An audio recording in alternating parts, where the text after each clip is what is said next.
I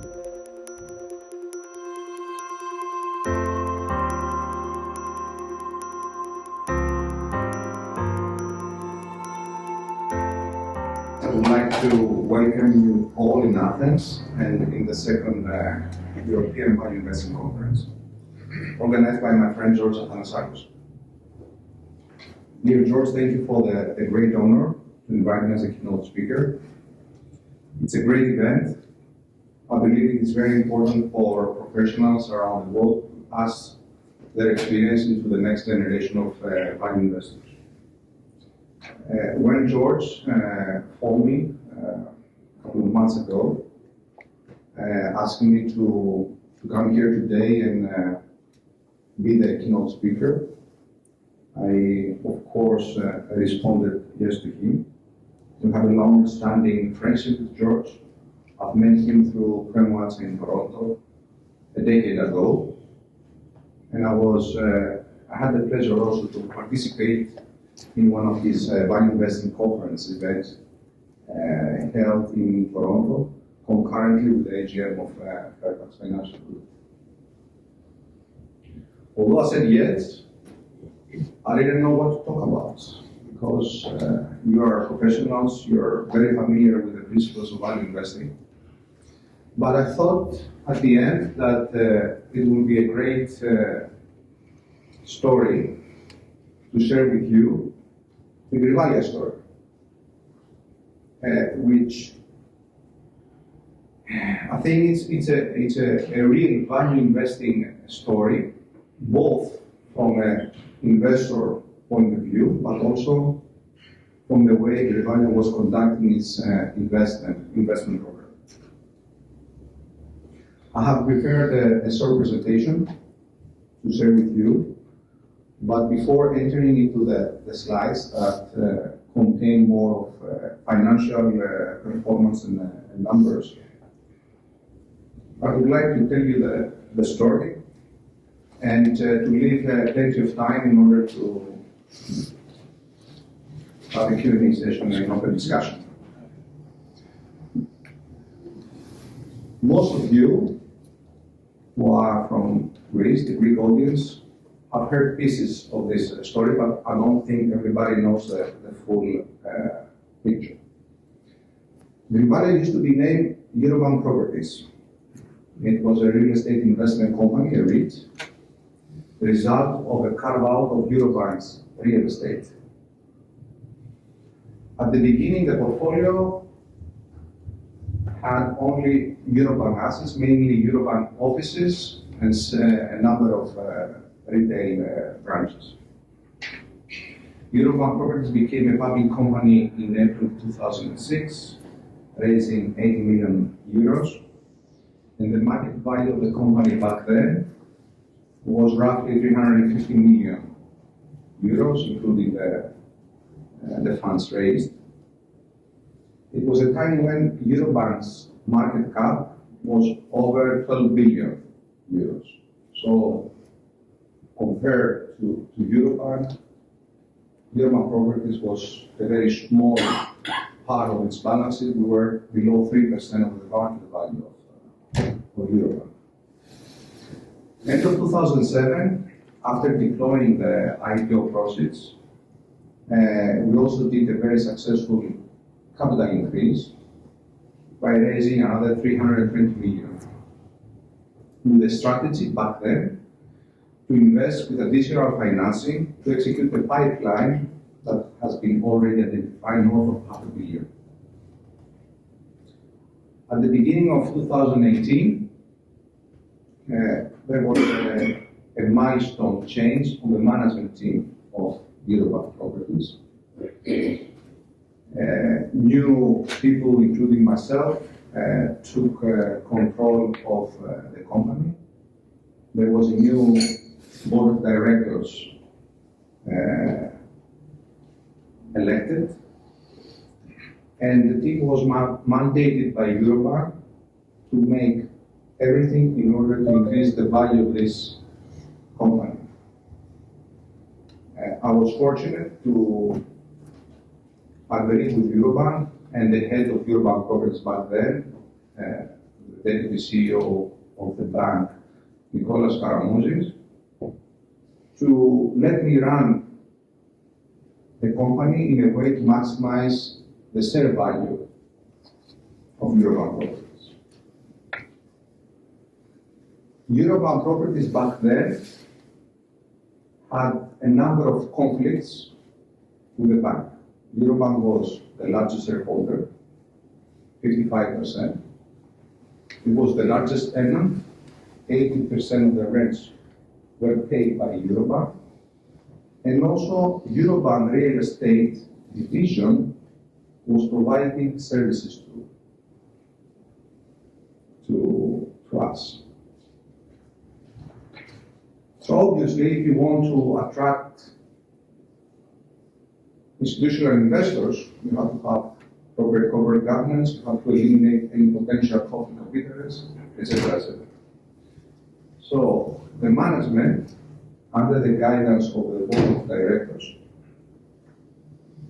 with Chairman Mr. Nikolaos Bertsos, who is my close friend and mentor of me for many years.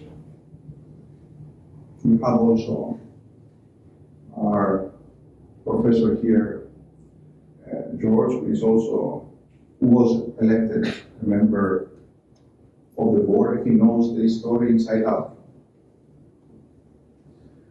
So we took certain decisions. Decision number one was, instead of executing the pipeline, to stop capital deployment.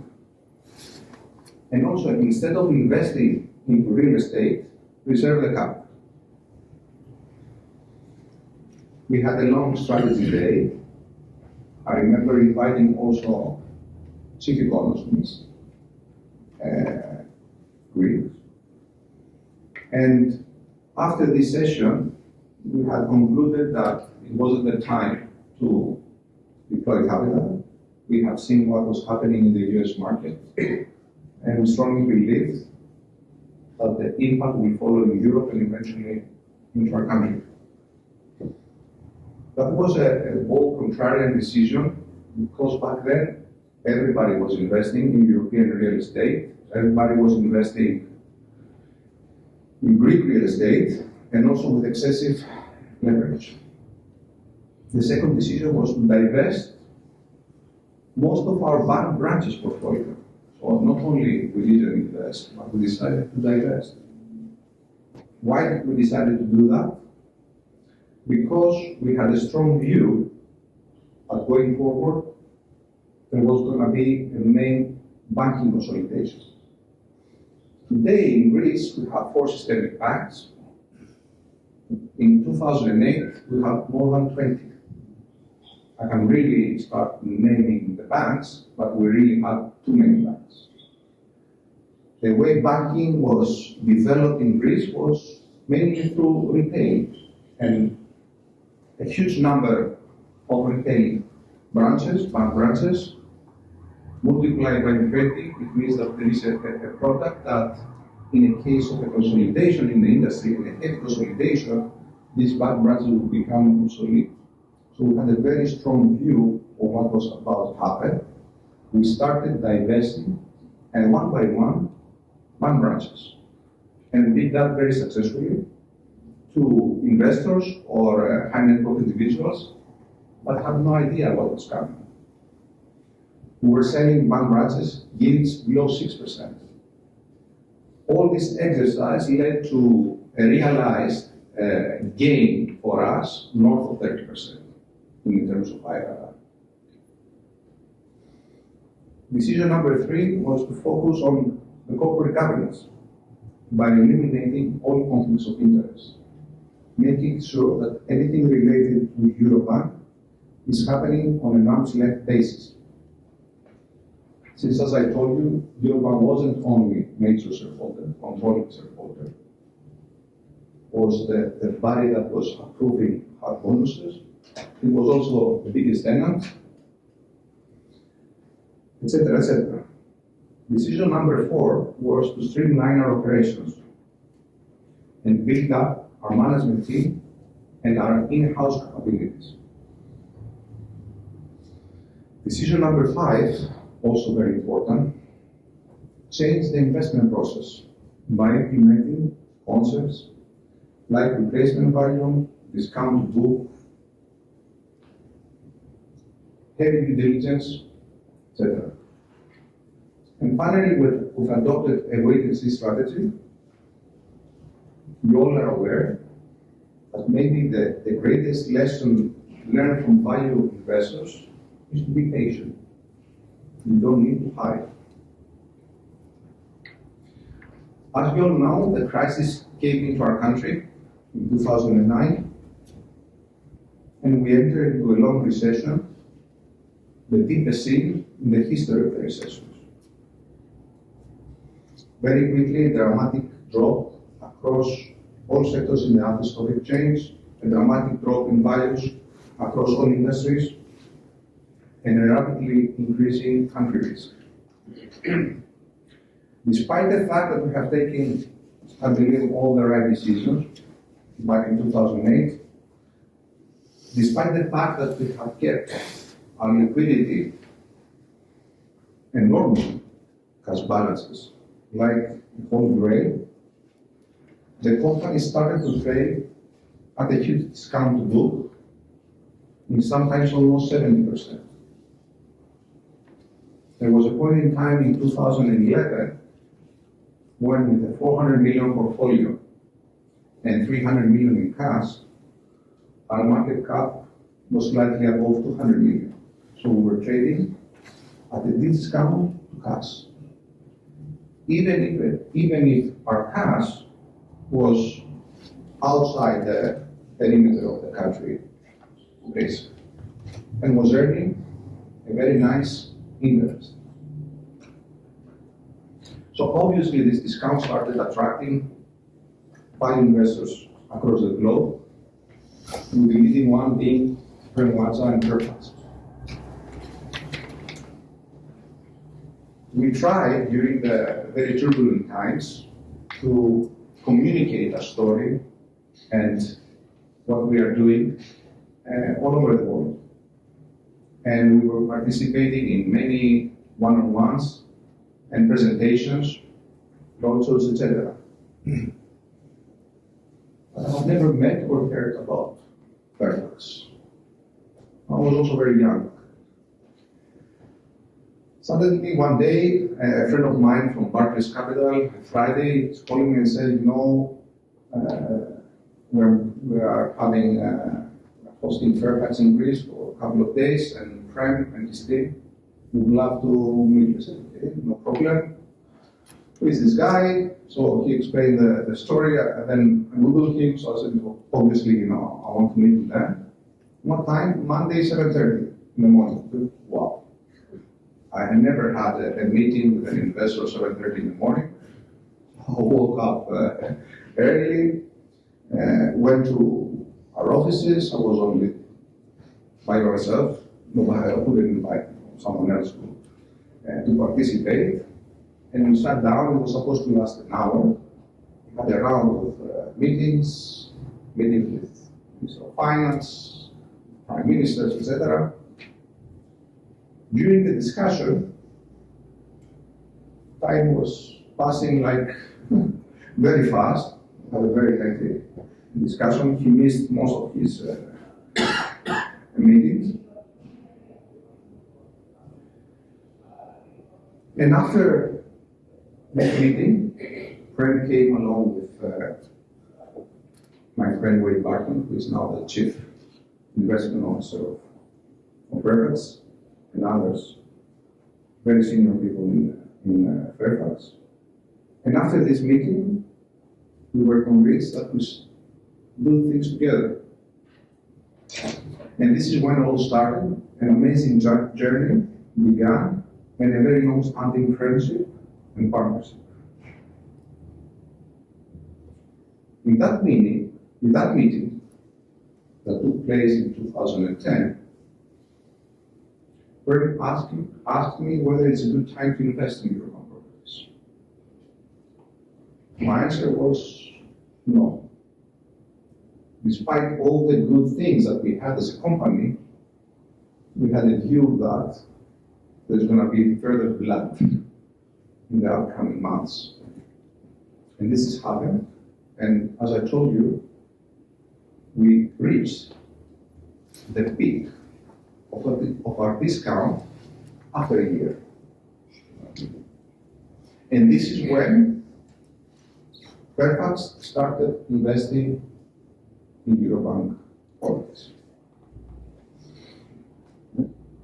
They started investing in 2011. Then they increased the stakes significantly in August 2012. And after that, they underwrote the capital increase in summer of 2013 that was concluded in February 2014. During that capital increase, they also bought Eurobank's rights, and post the capital increase, they ended up being the majority shareholder in the company that was immediately renamed to Grivalia. Grivalia was a combination of Greece, value, investment. During this period, other value investors trusted the company, and we ended up being the only listed company in Greece with more than 80% of value investors as shareholders. Gradually, Eurobank divested and completely exited the company in summer of 2017. When we met with Prem and Fairfax, he was really intrigued by the fact that we were keeping our cash untouched. So by demonstrating great discipline. Imagine how old it is to be a young asset manager to have 300 million firepower and not deploy capital. I remember Prem calling me and asking when I plan to invest the capital, and I was responding, it's not the right time yet. There is still room for prices to go down, and they did. If we had invested in 2011 or 2012, after 6 months, the value would have grown by 15 to 20% at least. In mid-2013, board is aware of that. I called Prem telling him that now is the time to start deploying capital. And post that, we started a huge capital deployment program, investing hundreds of millions in prime commercial real estate. During this program, we never deviated from the value investing principles of thorough analysis of the assets, heavy due diligence, analysis of the demand and the supply, estimating replacement values, looking into the yield and rental markets, and having always in our mind safety of our capital, preservation of our investment. You will see very soon in the presentation a few examples of the values of the deals we have executed back then. We managed through the years to build a prime commercial real estate portfolio of more than 1.2 billion, and with an additional pipeline of 400 million at an average price of 1,500 euros per square meter. Towards the end of 2018, following a thorough analysis of the situation, we agreed to a merger between our former mother company, Eurobank. We had a strong evidence that the bank was in the right direction, led by Fokion Karavias and his team, towards cleaning its balance sheet, and Grivalia, through the merger, will provide the necessary capital to do that. It was a very innovative transaction, led to a very successful example that others tried to follow, and created enormous value for everyone. Our shareholders, the shareholders of Grivalia during that merger, received approximately 42% of the consolidated group. Not bad at all, if you account that we started as 2.9% of Eurobank. Throughout the decade, we raised approximately $500 million versus north of 4 billion that the bank had raised in the similar period, in the same period. This is the story in a 10-minute talk. Let's see now the reflection of this story in actual numbers and the few investments that we have made. And then I will tell you how the story continues with the various results. So as I told you already, 2008, the beginning, new management, new target set, selling back branches, 35%, the realized IRR. And you're going to see that Eurobank held 55.5% and had Lambda development, Deutsche Bank in the free float. Key events, August 12, 2012, Lambda is selling to Fairfax.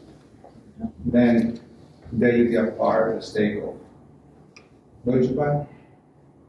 We had the capital increase. You can see the numbers here.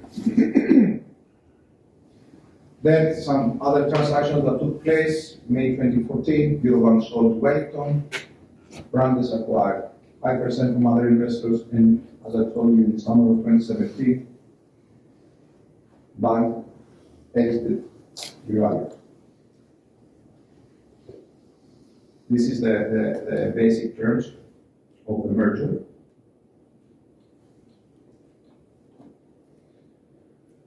This is the shareholder structure and share performance that we had from 2008 until 2019. This is the performance of our share price versus the Athens stock index at the same period of time. We were a REIT, so apart from investing, we were also returning money to our shareholders. So from 2008, for a decade, we returned total to our shareholders more than 300 million.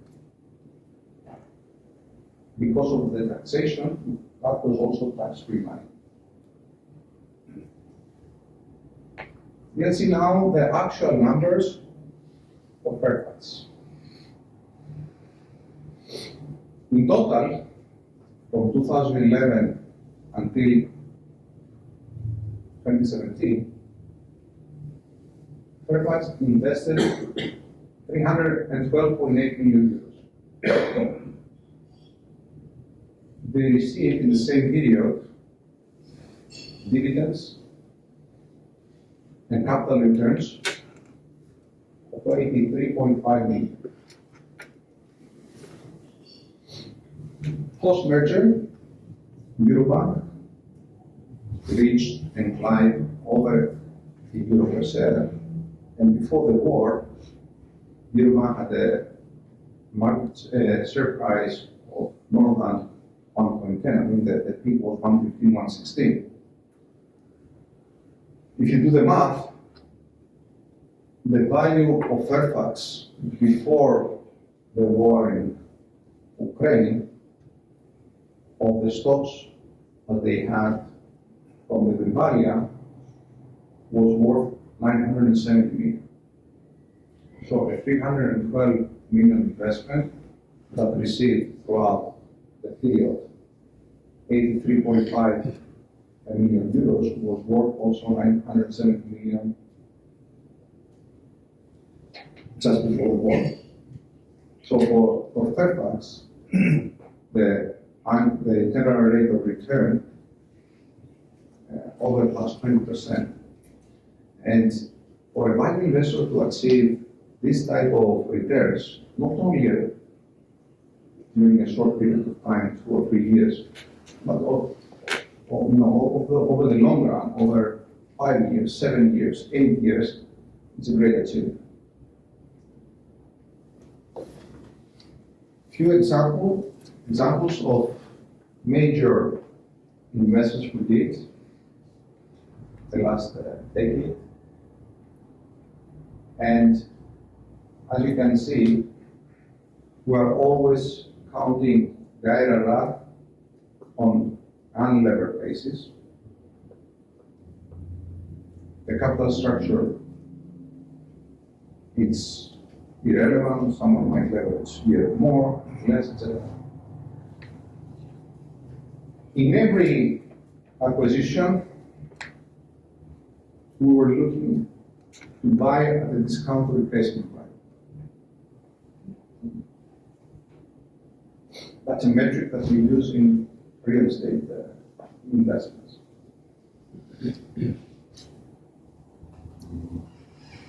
Some of those deals, post-merger, we have also decided to exit. So the second that you see here, very nice transaction that took place with Mark. We entered by buying the full portfolio for 60 million. We're collecting close to 6 million per year in rents, and we sold it for 88.5 million. This is an unlevered return of 12.5. The last building is a building in Marousi, which we acquired for 50 million. We're collecting rent. We sold it for 35.5 million. So you can see that the level of returns of the underlying portfolio more or less reflect the rate of return of our shareholders. Sklavenidis Group, certain development projects you can see here.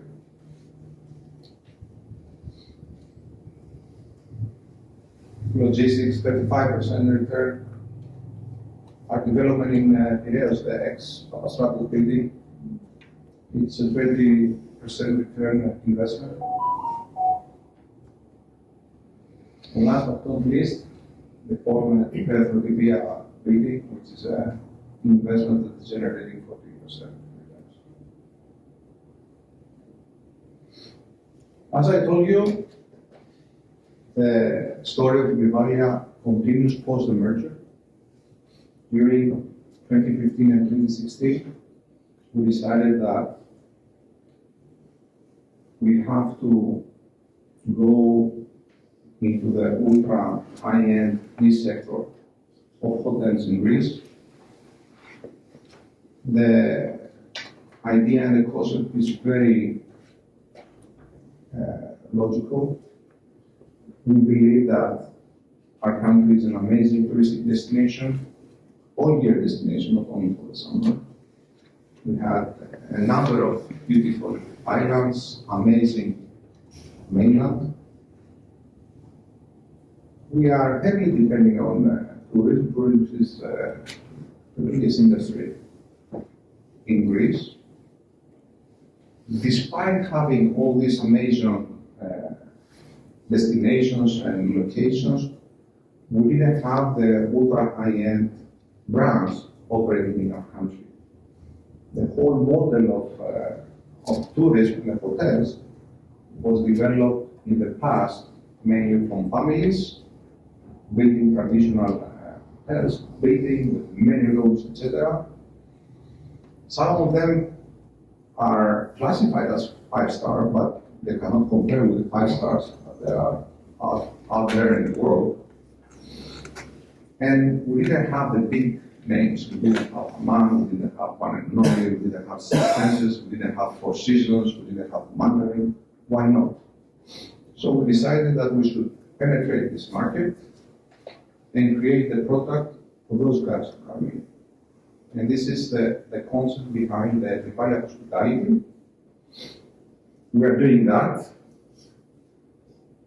in order to do this type of investment. You cannot really buy a standing hotel. It doesn't have the specifications, the requirements to go into the ultra luxury. Just to give you a code of definition of ultra luxury from a CEO of one of the top brands, ultra luxury hotel is a hotel that the guest doesn't have to get into an elevator. everything has to be spacious, ground level, etc., etc. And this is what we're trying to bring into our country. As we speak, Grivalia Hospitality owns Amanzoe, which is the most luxury resort in the Mediterranean. We are developing in Lipara, in Asteria Lipadas, one and only Aesthesis, going to come to the market next summer. We are, and my friend and partner, Dinos, partnership with Dinos Koulimpoukas, we have revived the historic Olympos Nausa building. It was a neoclassic monument that was abandoned and deserted for decades. Together, we bought it, we rebuilt it, and I'm inviting you all, when you are in Thessaloniki, to get in touch with us. You have to spend time there. It's marvelous, I think, a landmark that we are very proud of it. We are growing. We believe that there is, despite the inflated construction prices, there is still room to generate similar returns. Actually, we have already done that for one of our shareholders who has exited. And we believe that in the next years, most probably in a future value investing conference, we're going to talk about that as well. Thank you, George. Thank you very much.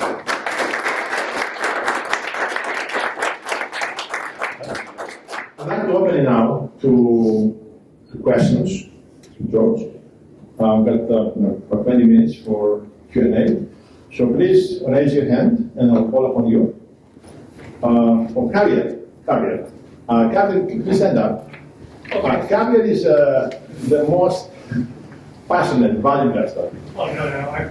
He came from Argentina. Yeah. He came from Argentina, all the way from Argentina to stand up. Q&A. Okay. Again. Hello, good morning. My question is following. Apart from value investing principles in analyzing opportunities, what else do you consider equally important? Apart from analyzing things, besides numbers.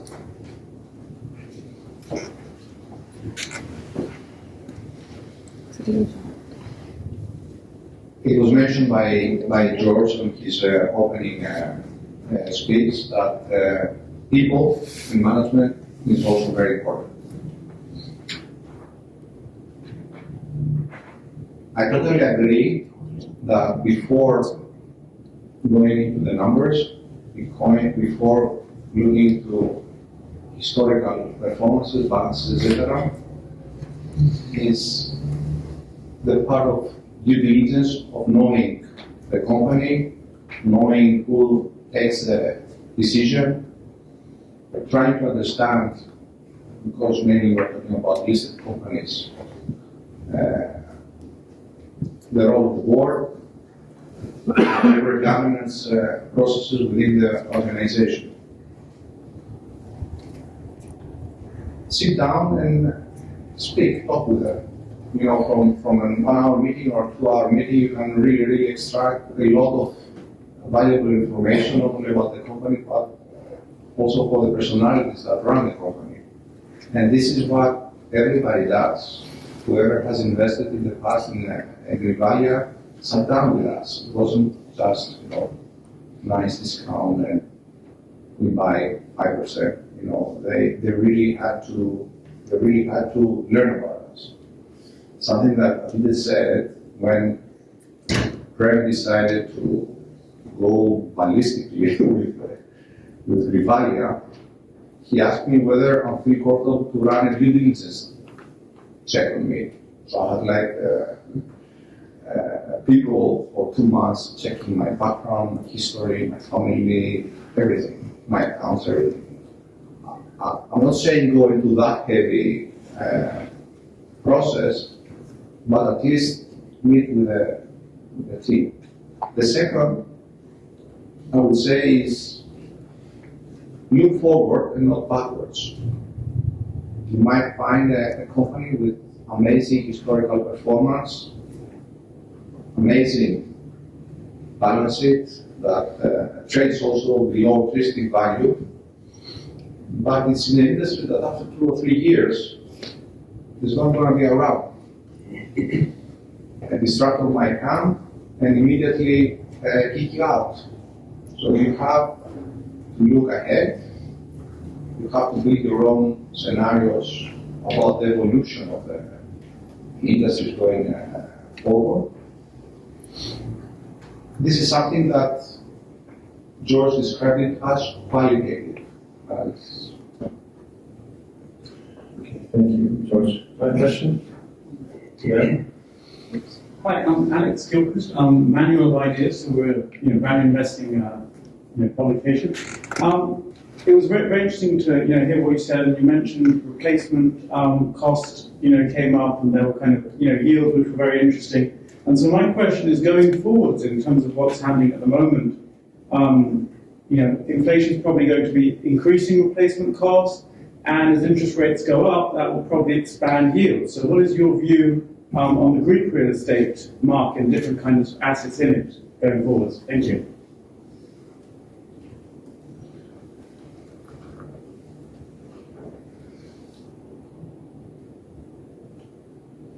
If we want to analyze a little bit the trends in Greek real estate, we have to look where we were and where we are heading. During the COVID era, we saw a big drop in the consumption that led to a slowdown of the production. Immediately after the vaccinations were out in the market, consumption rebounded very fast, a huge increase in the demand without the right supply. There was disruption in the supply chain industry that led to inflationary trends. And before the whole economy to balance it out, we had the big war in Europe. This has led to a huge energy crisis. So I agree with you that inflation is very high. We are experiencing now inflation that we have never experienced in Europe. In Greece, is around 10%. And someone might think that real estate is a safe bet, is a natural edge to inflation, etc., etc. This is not true. I mean, you have to be very careful when you're talking about real estate. Real estate is it has many subcategories, so you have to be very cautious. My view is that in the office sector, you have a phenomenon where yields are increasing, but also, as you said, rents are increased by the indexation of the rental contract. So someone might perceive that it's a safe bet. However, you cannot increase the rent per annum by 10%. It will reach a point where the tenant will say, I cannot do it anymore. You have to take into account that it has also operational expenses, the energy price, the cost has been increased, everything has been increased. So there's going to be a point of time where you will not be able to adjust your rent upward, and then obviously you're going to enter into a different set of problems. However, the office buildings that are very efficient, sustainable offerings that have less consumption from adjusted buildings, I believe they're going to be winners of this situation. I'm very worried of the retail. The retail assets usually the rents are based on the turnover of the retailers, and we might have a drop in the consumption that will lead into lower turnover for the retailers, and along with the increase in the yields, that will mean a major drop into the retail assets. Resi, I believe that Resi, especially the recently developed Resi, it will increase its value going forward. You have to take into account that the new stock is coming with very increased construction costs, development costs due to the huge inflation in construction material. Therefore, there's going to be a point in the future where we're going to have a new product coming in at much higher cost, and that will drive the value of the existing stock.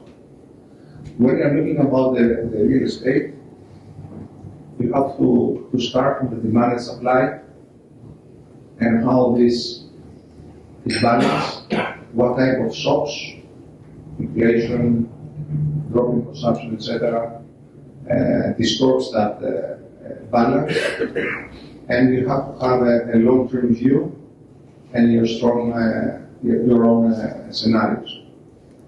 And also, when you're talking about real estate, it's not a short-term investment, it's a long-term investment, so you have to have a long-term view. Thank you. Can you make this a more general question? Like, what are the opportunities, the risk and challenges you see in the Greek financial markets?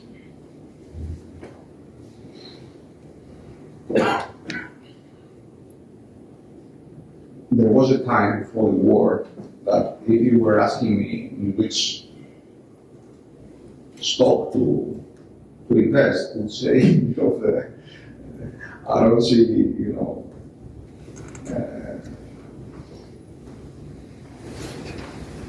a lot of potential.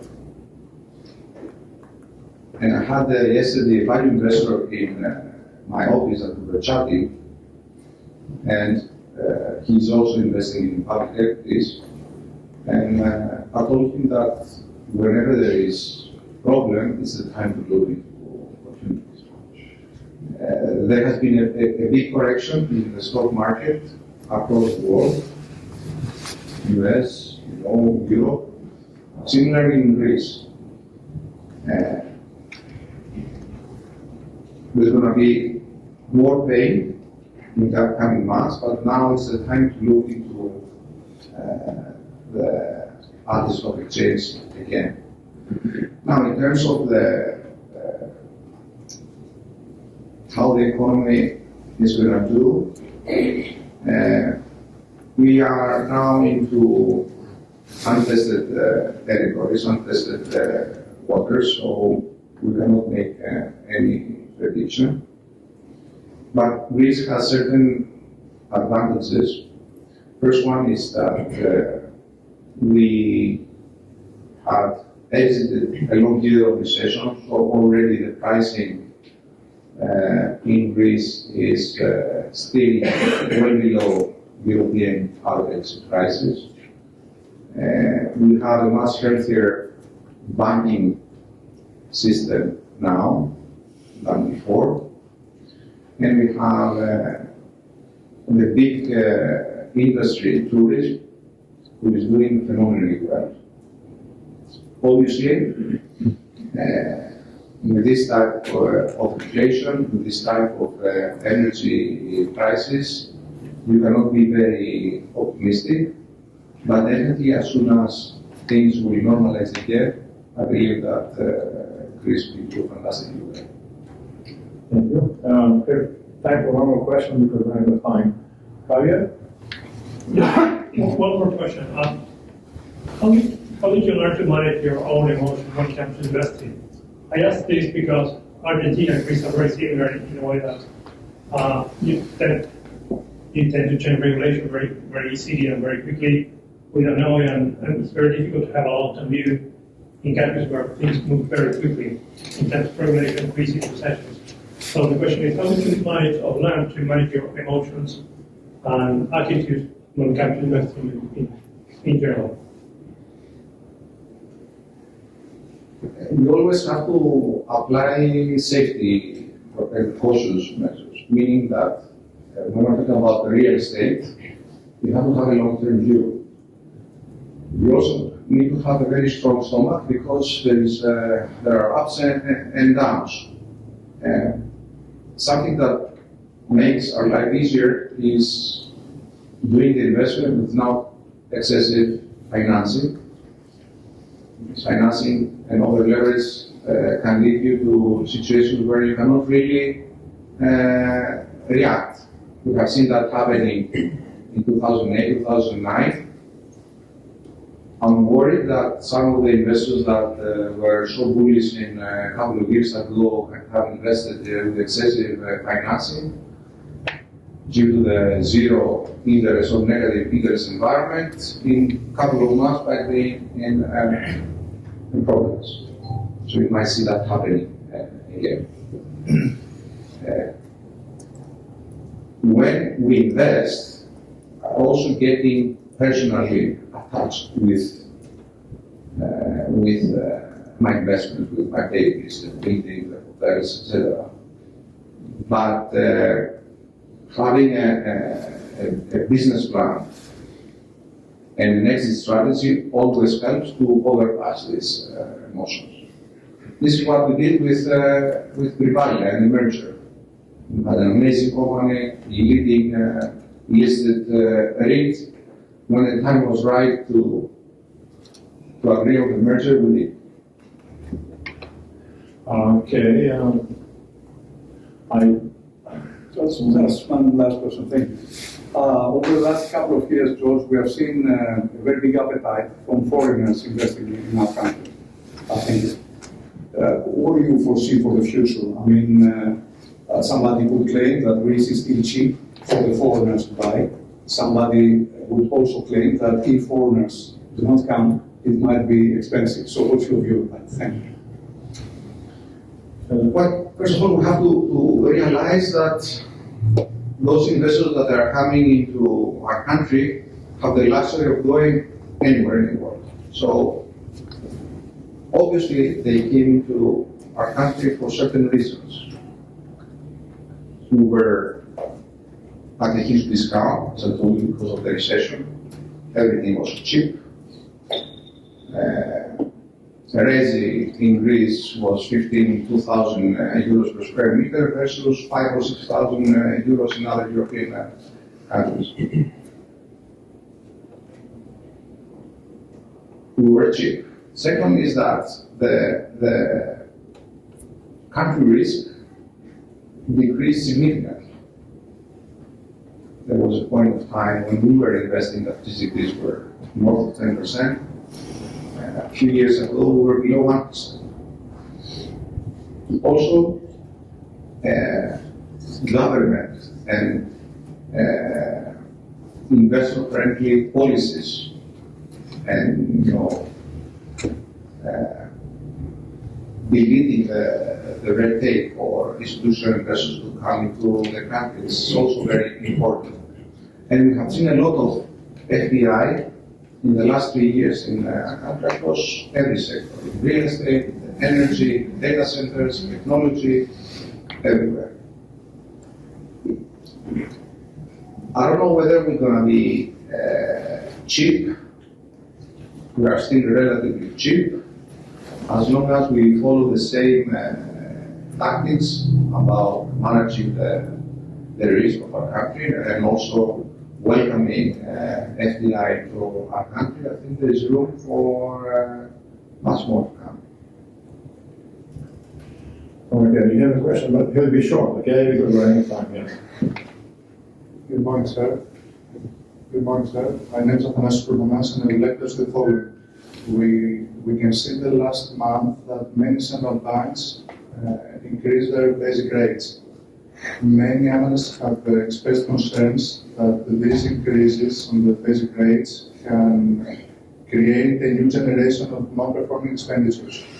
And I would like to ask you how these concerns could change the strategy that Grivalia company and other companies that they have to do with asset management, how can they change this, or if they can change their strategies in these concerns?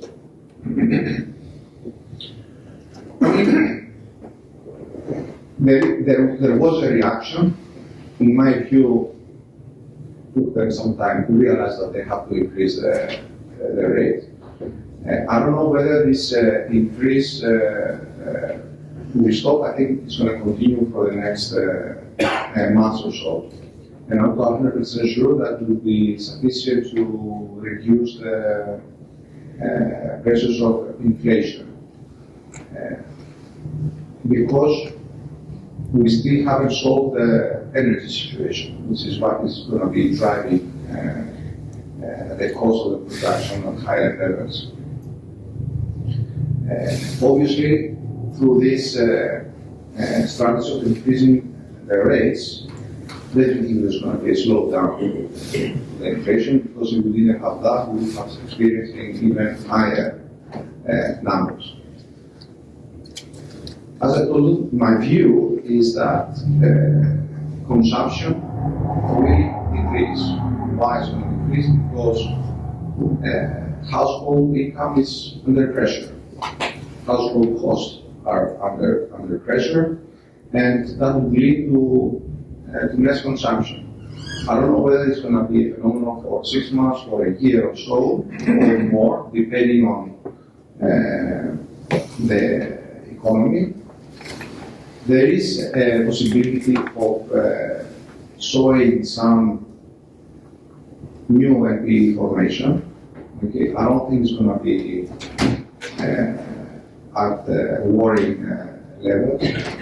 In terms of the banks, I think the banks, and I can speak for Eurobank, I don't care really about other banks, is very well capitalized, has a huge provisioning amounts. I think they are in very good shape. In terms for us, in Grivalia, and when we're talking about real estate investment, we are not really into the loan business. We're only concentrating on the physical real estate asset. And obviously, as I told you, if there are opportunities from people that have invested with their own capital structure, we do not take advantage of it. Thank you. Thank you very much.